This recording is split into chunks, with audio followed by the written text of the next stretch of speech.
unfair wages, and we need a living wage. We don't hear anything from our local,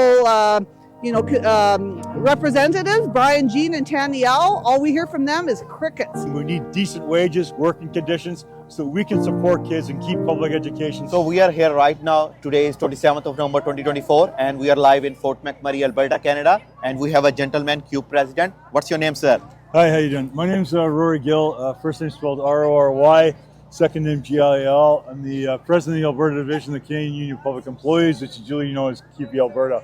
Really proud to be out here today with so many of our members in 2545 and 2559 who are fighting to save public education because they know if they can't support themselves, they can't support kids in the system. What you're seeing today is worker power, workers standing up and saying we need decent wages, working conditions, so we can support kids and keep public education strong, not just in Fort McMurray, but right across Alberta. I'm so proud to be in the same union as these folks. It is not a warm day, I can tell you that, but there's a lot of warmth and a lot of power here. These workers are absolutely ready to stand up. Stay tuned. It's not just going to be Fort McMurray, it's going to be right across Alberta. And this provincial government needs to wake up, give their heads a shake, and start funding public education properly and pay these people properly. Thank you. I have a quick question. Yeah. While you guys are struggling, yesterday UCP MLAs, they passed a motion and they are going to increase 14% their living allowances. So Shameful, shameful. Now, yeah, is rent high? Yeah, it is. Do something about it. Don't just give yourself a 14% raise.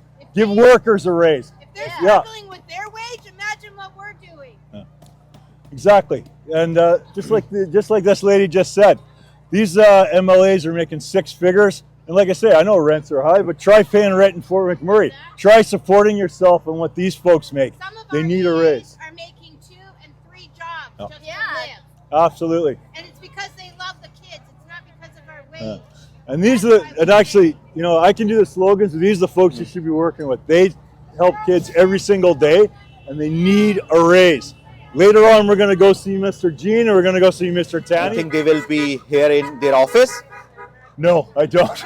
So they're likely in Edmonton. But you will see them in election time. Oh yeah, we do. But the thing is, like, the UCP's ignored this problem since they came into office, right? Okay. They've underfunded education, and all these workers know that they were laid off during COVID with no notice whatsoever.